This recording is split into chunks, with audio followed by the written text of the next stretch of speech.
ಅಘನಾಶಿನಿ ಹೋರಾಟ ಎನ್ನುವಂಥದ್ದು ಇವತ್ತು ನಿನ್ನೆಯದು ಅಲ್ಲ. ಸರಿಸುಮಾರು 52 ವರ್ಷಗಳ ಸುದೀರ್ಘವಾದ ಹೋರಾಟ ಅಂತ ಹೇಳಬೇಕು. ಯಾಕೆ ಅಂತ ಕೇಳಿದರೆ, ಈ ಅಣೆಕಟ್ಟು ಕಟ್ಟಬೇಕು ಎನ್ನುವಂಥದ್ದು 1972ರಲ್ಲಿ ಮೊದಲಿಗೆ ಪ್ರಾರಂಭ ಆಗಿರುವಂಥದ್ದು. ಇಲ್ಲಿ ಬಾಳೆಕೊಪ್ಪದಲ್ಲಿ ಅಣೆಕಟ್ಟನ್ನು ಕಟ್ಟಿ ಅಲ್ಲಿ ವಿದ್ಯುತ್ತನ್ನು ಉತ್ಪಾದನೆ ಮಾಡಬೇಕು ಎನ್ನುವಂಥದ್ದು ಮೊದಲಿಗೆ ಪ್ರಾರಂಭವಾಯಿತು. ಆಗ ಇದೇ ರೀತಿಯಾಗಿ ಹೋರಾಟ ಎನ್ನುವಂಥದ್ದು ಮಾಡಿ ಅದು ನಿಲ್ಲಿತು. ತದನಂತರದಲ್ಲಿ ಕರ್ನಾಟಕ ಪವರ್ ಕಾರ್ಪೊರೇಷನ್ನವರು 1991ರಲ್ಲಿ ಮತ್ತೆ ಆ ಕಾರ್ಯಕ್ರಮವನ್ನು ಪುನಃ ಎತ್ತಿದ್ರು. ಆಗ ಗೊತ್ತಾಗಿದ್ದು ಹೇಗೆ ಅಂದರೆ, ಈ ಪ್ರದೇಶಗಳಲ್ಲಿ ಅವರೊಂದು ಸರ್ವೆಯನ್ನು ಮಾಡಿದರು. 91ರಲ್ಲಿ ಸರ್ವೆಯನ್ನು ಮಾಡಿದರು. ಆಗ ಮತ್ತೆ ಇದೇ ರೀತಿಯಾಗಿ ತೀವ್ರವಾದ ಹೋರಾಟಗಳು ನಡೆದು ಅದು ನಿಲ್ತು. ಆಗ ಇದೇ ರೀತಿಯಾಗಿ ಸ್ವರ್ಣವಲ್ಲಿ ಗುರುಗಳು ಆಗ ಈ ನೇತೃತ್ವವನ್ನು ವಹಿಸಿ ಇದನ್ನು ನಿಲ್ಲಿಸಿದ್ದರು. ಗುರುಗಳ ಆಶೀರ್ವಾದದಿಂದ ನಿಲ್ತು ಅದು. ಅದೇ ರೀತಿಯಾಗಿ ಮುಂದೆ ಆಗಲೇ ಈ ಬೇಡತಿ ಅಘನಾಶಿನಿ ಕೊಳ್ಳ ಸಮಿತಿ ಎನ್ನುವಂಥದ್ದು ರಚನೆಯಾಗಿರುವಂಥದ್ದು.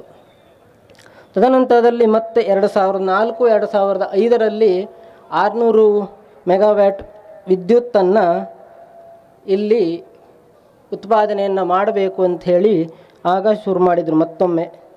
ಹಾಗಾಗಿ ಇಲ್ಲಿ ಈ ಹೋರಾಟ ಎನ್ನುವಂಥದ್ದು ಅಷ್ಟಷ್ಟು ವರ್ಷಕ್ಕೆ ಏಳ್ತಾ ಬಂತು. ಈ ಅಘನಾಶಿನಿ ನದಿಗೆ ಒಂದು ಡ್ಯಾಮನ್ನು ಕಟ್ಟಬೇಕು, ಅಣೆಕಟ್ಟನ್ನು ಕಟ್ಟಬೇಕು ಎನ್ನುವಂಥದ್ದು 1972ರಿಂದಲೂ ನಡೀತಾ ಬಂದಿರುವಂಥ ಒಂದು 10 ವರ್ಷಕ್ಕೊಮ್ಮೆ ಈ ಡ್ಯಾಮನ್ನು ಕಟ್ಟಬೇಕು ಎನ್ನುವಂತ ಹೇಳಿ ಇಲ್ಲಿಯ ಜನರನ್ನು ಹೆದರಿಸ್ತಾ ಬರುತ್ತಿದ್ದಾರೆ. ಜೊತೆಗೆ ನಾವು ಈಗ ನೋಡುತ್ತಾ ಇರ್ಬೋದು, ಇದು ಒಂದು ರೀತಿಯಾಗಿ ನಮ್ಮನ್ನು ಹೆದರಿಸುವಂಥದ್ದು. ಅದರ ಜೊತೆಯಲ್ಲಿ ಇಲ್ಲಿನವರಿಗೆ ಬೇರೆ ರೀತಿಯಾಗಿ ಅವರು ಯಾವುದೇ ರೀತಿಯಾಗಿ ಅಭಿವೃದ್ಧಿಯನ್ನು ಹೊಂದದೇ ಹೋದಾಗೆ ನೋಡಿಕೊಳ್ಳುವಂಥದ್ದು ಇರಬಹುದು. ಯಾಕೆ ಅಂತ ಕೇಳಿದರೆ, ಇವು ಮುಂದಿನ ದಿವಸಗಳಲ್ಲಿ ಮತ್ತೆ ಇದು ಹೇಳುತ್ತೇನೋ, ಅಣೆಕಟ್ಟು ಆಗುತ್ತೇನೋ, ಆಗ ನಮ್ಮನ್ನು ಬೇರೆ ಎಲ್ಲರೂ ತಗೊಂಡೋಗಿ ಹಾಕ್ತಾರೇನೋ ಎನ್ನುವಂಥದ್ದು ಅವರಲ್ಲಿ ಇರ್ತದೆ, ಭಯ ಎನ್ನುವಂಥದ್ದು. ಸದಾ ಕಾಲ ಇರುವ ಹಾಗೆ ಅವ್ರು ನೋಡ್ಕೊಳ್ತಾ ಇದ್ದಾರೆ. ಹಾಗಾಗಿ ನಾವು ಇದು ಅಣೆಕಟ್ಟು ಅನ್ನುವಂಥದ್ದು ನಾವು ನೋಡಿರ್ಬೋದು. ಅದು ಮೊದಲು 1991ರಲ್ಲಿ ಪ್ರಸ್ತಾಪ ಆಗಿದ್ದು 21 ಮೀಟರ್ನಷ್ಟು ಎತ್ತರ, 200 ಹೆಕ್ಟರ್ ಪ್ರದೇಶ ಈ ಅರಣ್ಯ ಸಂಪತ್ತು ಎನ್ನುವಂಥದ್ದು ಮುಳುಗಡೆ ಆಗ್ತಿತ್ತು. ಅನಂತರ 1991ರಲ್ಲಿ ಮತ್ತೆ ಇದಾದಾಗ 49 ಮೀಟರ್ ಎತ್ತರದ್ದು ಆಗ ಕಟ್ಟಬೇಕು ಅಂತ ಹೇಳಿ ಅವರು ನಿರ್ಧಾರವನ್ನು ಮಾಡಿದಾಗ ಮುಳುಗುವಂತಹ ಪ್ರದೇಶಗಳು 5399 ಹೆಕ್ಟೇರ್ ಪ್ರದೇಶಗಳು ಮುಳುಗಡೆ ಆಗ್ತಿವೆ ಎಂಬುದಾಗಿ ಹೇಳಿದರು.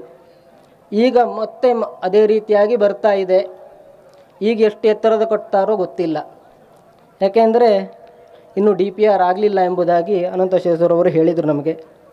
ಹಾಗಾಗಿ ಮುಂದಿನ ದಿವಸಗಳಲ್ಲಿ ಅದು ಆಗಲೇಬಾರದು, ಮತ್ತೆ ಬರಬಾರದು ಎನ್ನುವಂತಹ ಉದ್ದೇಶವನ್ನು ಇಟ್ಟುಕೊಂಡು ಈ ಹೋರಾಟವನ್ನು ಈಗ ನಾವು ಮೊದಲು ಪ್ರಾರಂಭವನ್ನು ಮಾಡ್ತಾ ಇರುವಂಥದ್ದು. ಇದರಿಂದ ನಮಗೆ ಏನು ತೊಂದರೆ ಆಗ್ತದೆ, ಇದರ ಪರಿಣಾಮಗಳು ಯಾವ ರೀತಿ ಆಗ್ತದೆ ಅಂತ ನೋಡಿದರೆ ನಾವು ನೋಡ್ಬೋದು. ಮೊದಲಿಗೆ ವನ್ಯಜೀವಿಗಳಿಗೆ ತೊಂದರೆ ಎನ್ನುವಂಥದ್ದು ಆಗ್ತದೆ. ಇಲ್ಲಿ ನಾನಾ ರೀತಿಯಾದಂತಹ ಪ್ರಾಣಿ ಪಕ್ಷಿಗಳೆಲ್ಲ ಬರ್ತವೆ. ಅವುಗಳಿಗೆಲ್ಲ ವಾಸಸ್ಥಾನ ಎನ್ನುವಂಥದ್ದು ಇರುವುದಿಲ್ಲ. ಈ ಪರಿಸರದ ನಾಶದಿಂದ ಈ ಡ್ಯಾಮನ್ನು ಕಟ್ಟಿದರೆ ಅನೇಕ ಹೆಕ್ಟೇರ್ಗಳ ಪ್ರದೇಶ ಎನ್ನುವಂಥದ್ದು ಮುಳುಗಡೆ ಆಗ್ತದೆ. ಆ ಸ್ಥಳದಲ್ಲಿರುವಂಥ ಪ್ರಾಣಿ ಪಕ್ಷಿಗಳಿಗೆ ಏನಾಗ್ತದೆ ಅಂದರೆ ಒಂದು ವಾಸಸ್ಥಾನ ಎನ್ನುವಂಥದ್ದು ಇರುವುದಿಲ್ಲ.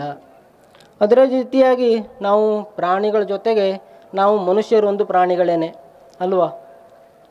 ಮನುಷ್ಯ ಜನ್ಮ ಎನ್ನುವಂಥದ್ದು ಶ್ರೇಷ್ಠವಾದ ಪ್ರಾಣಿಗಳಲ್ಲಿ ಶ್ರೇಷ್ಠವಾದದ್ದು ಯಾರು ಅಂದರೆ ಮನುಷ್ಯ ಅಂತ ಹೇಳ್ತೇವೆ. ಅಂಥ ಮನುಷ್ಯನಿಗೂ ತೊಂದರೆ ಎನ್ನುವಂಥದ್ದು ಇದೆ. ಇದನ್ನು ನೋಡಿದಾಗ ಏನನ್ನಿಸ್ತದೆ ಅಂದರೆ, ಮನುಷ್ಯರನ್ನು ಈ ಭಾಗದಿಂದ ಒಕ್ಕಲೆಬ್ಬಿಸುವಂತಹ ಒಂದು ನಿರಂತರವಾಗಿ ಪ್ರಯತ್ನವನ್ನು ಮಾಡಿ ಇಲ್ಲಿಂದ ಇವರನ್ನೆಲ್ಲ ಕಳಿಸಿ ಬಿಡುವುದು ಬೇರೆ ಕಡೆಗೆ ಎನ್ನುವಂಥ ಪ್ರಯತ್ನ ಆಗ್ತಾ ಇದೆಯೋ ಎಂಬಂತಹ ಒಂದು ಸಂಶಯ ನಮಗೆ ಬರ್ತಾ ಇದೆ. ಯಾಕೆ ಅಂತ ಕೇಳಿದರೆ, ಇಲ್ಲಿನವರೆಲ್ಲ ಹೊರಗಡೆ ಹೋಗಿ ವಾಸಸ್ಥಾನವನ್ನು ಬದಲಾಯಿಸಿಕೊಂಡರು ಅಂತಾದರೆ ಈ ಪ್ರದೇಶದಲ್ಲಿ ಯಾರೂ ಜನವಸತಿ ಎನ್ನುವಂಥದ್ದು ಇರುವುದಿಲ್ಲ. ಇಲ್ಲಿನ ಅರಣ್ಯವನ್ನು ಹೇಗೆ ಬೇಕೋ ಹಾಗೆ ಕಡಿದು ಬೇರೆ ರೀತಿಯಾಗಿ ಮಾಡ್ಬೋದು. ಇದಕ್ಕೆ ಉದಾಹರಣೆ, ಜ್ವಲಂತ ಉದಾಹರಣೆ ಅಂದರೆ ಶರಾವತಿ ಟೇಲರೇಸ್ ಪ್ರದೇಶದಲ್ಲಿ ಆಗಿರುವಂಥದ್ದು ನಾವು ಗಮನಿಸ್ಬೋದು. ಆ ಪ್ರದೇಶದಲ್ಲಿ ಮುಳುಗಡೆ ಆದ ನಂತರ ಅಲ್ಲಿ ಇರುವಂಥ ಅರಣ್ಯ ಪ್ರದೇಶವನ್ನು ಕಡಿದು ಯಾವ ರೀತಿಯಾಗಿ ಮಾಡಿದ್ದಾರೆ ಎಂಬುದಂತನ ನಾವು ನೋಡ್ಬೋದು. ಹಾಗಾಗಿ ಇಲ್ಲಿಯೂ ಕೂಡ ಒಂದು ವೇಳೆ ಈ ರೀತಿಯಾಗಿ ಆಯಿತು ಅಂತಾದರೆ, ಒಂದು ವೇಳೆ ಅಣೆಕಟ್ಟು ಆಗಿ ಹೋಯಿತು ಅಂತಾದರೆ, ಶರಾವತಿ ನದಿಯ ಪಾತ್ರದಲ್ಲಿ ಇರುವಂತಹ ಜನರ ಸಮಸ್ಯೆಗಳು ಯಾವ ರೀತಿಯಾಗಿ ಇವತ್ತಿಗೂ ಜ್ವಲಂತವಾಗಿದೆಯೋ ಅದೇ ರೀತಿಯಾಗಿ ನಮಗೂ ಸಹ ಆಗ್ತದೆ. ಇದನ್ನು ನಾವು ಸರಿಯಾಗಿ ನೆನಪಿನಲ್ಲಿ ಇಟ್ಟುಕೊಳ್ಬೇಕು. ಅದರ ಜೊತೆಯಲ್ಲಿ ಇಲ್ಲಿನವರು ಮುಖ್ಯವಾಗಿ ಮಾಡ್ತಾ ಬಂದಿರುವಂಥದ್ದು ಕೃಷಿ. ಅವುಗಳಿಗೆ ತೊಂದರೆ ಎನ್ನುವಂಥದ್ದು ಆಗ್ತದೆ. ಮುಖ್ಯವಾಗಿ ನಾವು ಹೇಳಿದಾಗ ಅಡಿಕೆ ಎನ್ನುವಂಥದ್ದು ನಮ್ಮ ಮುಖ್ಯ ಬೆಳೆ. ಅದಕ್ಕೆ ನೀರಿನ ಪ್ರಮಾಣ ಎನ್ನುವಂಥದ್ದು ಹೆಚ್ಚಿನದಾಗಿ ಬೇಕಾಗ್ತದೆ. ಹಾಗಾಗಿ ನಾವು ಇಲ್ಲಿಂದ ನದಿಯನ್ನು ತೀರ್ಮಾನ ಮಾಡಿಕೊಂಡು ಹೋದರೆ ಈ ಭಾಗದಲ್ಲಿ ನೀರು ಅನ್ನುವಂಥದ್ದು ಅಸಾಧ್ಯವಾದ ಮಾತಾಗ್ತದೆ. ಯಾಕೆಂದರೆ ಆ ನೀರನ್ನು ಬೇರೆ ಯಾರಿಗೂ ಮುಟ್ಲಿಕ್ಕೆ ಕೊಡೋದಿಲ್ಲ. ಅವರು ಎಷ್ಟು ಕೊಡ್ತಾರೋ ನಮಗೆ ಅದನ್ನು ನಾವು ಇಟ್ಟುಕೊಂಡು ಅದರಲ್ಲಿ ಜೀವನ ಎನ್ನುವಂಥದ್ದನ್ನು ಮಾಡಬೇಕಾಗ್ತದೆ. ಹಾಗಾಗಿ ನಾವು ಮುಂದೇನಾಗ್ತದೆ ಅಂದರೆ ಕೃಷಿ ಕ್ಷೇತ್ರಗಳು ಸಹ ನಾಶವನ್ನು ಹೊಂದುತ್ತಾ ಬರುವಂಥ ಪರಿಸ್ಥಿತಿ ಬರ್ತದೆ. ಅದೇ ರೀತಿಯಾಗಿ ನಾವು ಮೊದಲೇ ಹೇಳಿದಂತೆ ಅರಣ್ಯ ಸಂಪತ್ತು ಎನ್ನುವಂಥದ್ದು ನಾಶವನ್ನು ಹೊಂದುತ್ತದೆ. ಅವರು ತಗೊಂಡು ಹೋಗಲಿಲ್ಲ ಅಂತಾದರೂ ನಿರಂತರವಾಗಿ ಅಲ್ಲಿ ನೀರು ನಿಲ್ತು ಅಂತಾದರೆ ಅರಣ್ಯ ಎನ್ನುವಂಥದ್ದು ಕೊಳಿತದೆ ಅಥವಾ ನಾಶವನ್ನು ಹೊಂದುತ್ತದೆ. ಹಾಗಾಗಿ ಅದರ ಜೊತೆಯಲ್ಲಿ ಇಲ್ಲಿ ಒಂದು ಅಣೆಕಟ್ಟನ್ನು ಕಟ್ಟಿದ್ದರಿಂದ ಒಂದಷ್ಟು ಹೆಕ್ಟೇರ್ಗಳ ಅರಣ್ಯ ನಾಶವಾಗುವುದರ ಜೊತೆಗೆ ಇಲ್ಲಿಂದ ನದಿಯನ್ನು ತುಂಬಿ ಅದನ್ನು ಬೇರೆ ಕಡೆ ಒಯ್ತಾರವರು. ಒಯ್ಯುವಾಗ ಅನೇಕ ಮತ್ತೆ ಮಾರ್ಗದಲ್ಲಿ ಅನೇಕ ಅರಣ್ಯ ಪ್ರದೇಶಗಳೆಲ್ಲ ಸಿಗ್ತವೆ. ಅದರನ್ನೆಲ್ಲ ನಾಶ ಮಾಡಬೇಕಾಗ್ತದೆ. ಅದನ್ನೆಲ್ಲ ಕಟ್ಟಿಂಗ್ ಮಾಡಿ ಆ ಜಾಗದಲ್ಲಿ ಅವರು ಪೈಪ್ ಲೈನನ್ನು ಅಥವಾ ಕಾಲುವೆಯನ್ನು ಮಾಡ್ಕೊಂಡು ಹೋಗುವಂಥದ್ದು ಇರ್ತದೆ. ಹಾಗಾಗಿ ಅಲ್ಲಿಯೂ ಕೂಡ ಅರಣ್ಯ ಪ್ರದೇಶ ಎನ್ನುವಂಥದ್ದು ನಾಶವಾಗ್ತದೆ. ಹಾಗಾಗಿ ನಾವೇನು ಮಾಡಬೇಕು ಅಂದರೆ ಇದಕ್ಕೆ ಅವಕಾಶವನ್ನು ನಾವು ಕೊಡಬಾರದು. ಈ ರೀತಿಯಾಗಿ ಅನೇಕ ಬೇರೆ ಬೇರೆ ರೀತಿಯಾದಂತಹ ಅಡ್ಡ ಪರಿಣಾಮಗಳೆಲ್ಲ ಇದರಿಂದ ಉಂಟು. ಅವನ್ನೆಲ್ಲ ದುಷ್ಪರಿಣಾಮಗಳೆಲ್ಲ ಇವೆ. ಅವುಗಳನ್ನು ನಾವು ಗಮನಿಸಿ, ಈಗ ನಮಗೆ ಪ್ರಸ್ತುತದಲ್ಲಿ ಏನು ಗೊತ್ತಿಲ್ಲದೆ ಇರ್ಬೋದು. ನಮಗೆ ಏನಾಗ್ತದೆ ಅಂದರೆ ಈ ಭಾಗದ ಜನರಿಗೆ ಅದನ್ನು ಮಾಡ್ತಾ ಇರುವುದರಿಂದ ಏನು ಪರಿಣಾಮಗಳಾಗ್ತದೆ, ನಮಗೀಗ ನಮ್ಮ ಹೆಚ್ಚಿನವರಿಗೆ ಈ ರೀತಿಯಾದ ಒಂದು ಯೋಜನೆ ಪ್ರಾರಂಭ ಆಗಿದೆ, ಇಲ್ಲಿ ಮಟ್ಟಕ್ಕೆ ಬಂದಿದೆ ಎನ್ನುವಂಥದ್ದೇ ಗೊತ್ತಿರಲಿಕ್ಕೆ ಸಾಧ್ಯ ಇಲ್ಲ. ಹಾಗಾಗಿ ಅವ್ರು ಹೇಳಿದರು, ನಮ್ಮ ಜನಪ್ರತಿನಿಧಿಗಳಿಗೆ ಗೊತ್ತಿರಲಿಲ್ಲ, ಆದರೆ ಜನಸಾಮಾನ್ಯರಾದರೆ ನಮಗೆ ಗೊತ್ತಾಗ್ಲಿಕ್ಕೆ ಸಾಧ್ಯವೇ ಉಂಟೆ ಎನ್ನುವಂಥದ್ದನ್ನು ನಾವು ನೋಡ್ಕೊಳ್ಬೇಕು. ಹಾಗೆಯೇ ನಾವು ಹೇಳುವುದೇನೆಂದರೆ, ನಮ್ಮ ಹಿಂದಿನವರು ಹೋರಾಟವನ್ನು ಮಾಡಿ ನಮ್ಮ ಭೂಮಿಯನ್ನು ಉಳಿಸಿ ನಮಗೆ ಕೊಟ್ಟಿದ್ದಾರೆ. ಅದೇ ರೀತಿಯಾಗಿ ನಾವು ಕೂಡ ಈ ಭೂಮಿಯನ್ನು ಹೋರಾಟದ ಮೂಲಕ ಉಳಿಸ್ಕೊಂಡು ಮುಂದಿನವರಿಗೆ ಕೊಡಬೇಕು. ಅದರ ಜೊತೆಗೆ ಹೇಳುವುದು, ಈ ಹೋರಾಟ ಇವತ್ತು ಇಲ್ಲಿಗೆ ಮುಗಿಲಿಲ್ಲ. ಇವತ್ತಿನಿಂದ ಈ ಹೋರಾಟ ಎನ್ನುವಂಥದ್ದು ಪ್ರಾರಂಭ ಎನ್ನುವುದನ್ನು ನಾವು ಮನ್ಕೊಳ್ಬೇಕು. ಇಲ್ಲಿಂದ ಬೇರೆ ಬೇರೆ ರೀತಿಯಾಗಿ ಅವರು ಹೇಳುವಾಗ ಅನಂತ ಶಿವರವರು ಹೇಳಿದ್ದಾರೆ, ಯಾವ ರೀತಿಯಾಗಿ ನಾವು ಹೋರಾಟವನ್ನು ಮುಂದುವರಿಸ್ಕೊಂಡು ಹೋಗಬೇಕು ಎಂಬುದನ್ನೆಲ್ಲ ಅವರು ವಿಶದವಾಗಿ ಹೇಳಿದ್ದಾರೆ. ಇದನ್ನು ಮತ್ತೆ ನಾವು ಹೇಳುವಂಥದ್ದಿಲ್ಲ. ಹಾಗಾಗಿ ನಾವು ಈ ಹೋರಾಟವನ್ನು ನಾವೆಲ್ಲರೂ ಸೇರಿಕೊಂಡು ಮಾಡಬೇಕು. ಇಲ್ಲಿ ಯಾವುದೋ ಜಾತಿ ಪಂಥಗಳಿಲ್ಲ ಅಥವಾ ಅವರು ಇವರು ಎನ್ನುವಂಥದ್ದು ಯಾವುದನ್ನು ಇಟ್ಟುಕೊಳ್ಳದೆ ನಮಗಾಗಿ ನಾವು ಈ ಭೂಮಿಯನ್ನು ಉಳಿಸಿಕೊಳ್ಳುವುದಕ್ಕಾಗಿ ನಾವು ಹೋರಾಟವನ್ನು ಮಾಡಲೇಬೇಕು.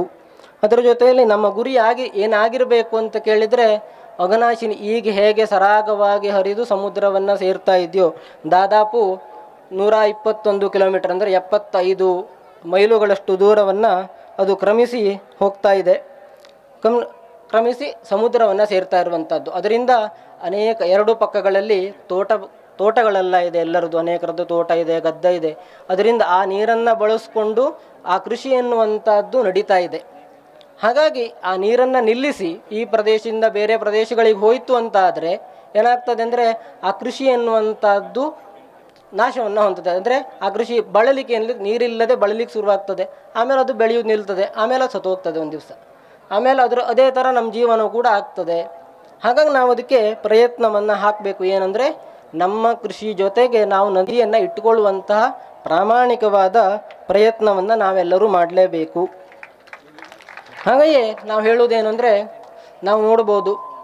ಈಗ ನಾವಿನ್ನು ಹೋರಾಟವನ್ನು ಪ್ರಾರಂಭವನ್ನು ಮಾಡಿದ್ದೇವೆ. ಈ ಹೋರಾಟದಲ್ಲಿ ಇದೇ ರೀತಿಯ ಒಗ್ಗಟ್ಟು ಎನ್ನುವಂಥದ್ದು ನಮ್ಮೆಲ್ಲರಲ್ಲಿ ಇರಲೇಬೇಕು. ಕೊನೆಯವರೆಗೂ ಸಹ ಈ ಹೋರಾಟ, ಈ ಯೋಜನೆ ಎನ್ನುವಂಥದ್ದು ನಿಲ್ಲುವವರೆಗೂ ಈ ರೀತಿಯಾದ ಒಗ್ಗಟ್ಟು ಎನ್ನುವಂಥದ್ದು ಇರಲೇಬೇಕು. ಏನಾಗ್ತದೆ ಅಂದರೆ ನಮ್ಮಲ್ಲೇ ಒಡಕನ್ನು ತಂದಿಡುವಂತಹ ಪ್ರಯತ್ನವನ್ನು ಅವರು ಮಾಡ್ತಾರೆ. ಯಾಕೆಂದರೆ ಈ ಯೋಜನೆಯನ್ನು ಅವರು ಮಾಡಲಿಕ್ಕೇ ಬೇಕು, ಅವರಿಗೂ ಒತ್ತಡ ಇರ್ತದೆ. ಹಾಗಾಗಿ ಅವರೇನು ಮಾಡ್ತಾರೆ ಅಂದರೆ ನಮ್ಮಲ್ಲೇ ಒಡಕು ತಂದಿಡುವಂಥದ್ದನ್ನು ಮಾಡ್ತಾರೆ. ಹೇಗೆ ಅಂದರೆ ಹಿಂದಿನವ್ರು ನಾವು ನೋಡಿರ್ಬೋದು. ಬ್ರಿಟಿಷರ ಕಾಲದಲ್ಲಿ ಬ್ರಿಟಿಷರು ಏನು ಮಾಡ್ತಿದ್ರು, ನಮ್ಮಲ್ಲೇ ನಮ್ಮವರಿಗಾಗಿ ನಮ್ಮವರನ್ನೇ ಎತ್ತುಕಟ್ಟಿ ನಮ್ಮ ವಿರುದ್ಧ ಅವರು ಬೇಳೆಯನ್ನು ಬೆಳೆಸ್ಕೊಳ್ತಿದ್ರು, ಅಥವಾ ಅವ್ರ ಕೆಲಸವನ್ನು ಅವ್ರು ಮಾಡ್ಕೊಳ್ತಿದ್ರು. ಅದೇ ರೀತಿಯಾಗಿ ಈಗಲೂ ಸಹ ಆಗಬಹುದು. ನಾವು ಎಚ್ಚರಿಕೆಯನ್ನು ವಹಿಸಬೇಕು.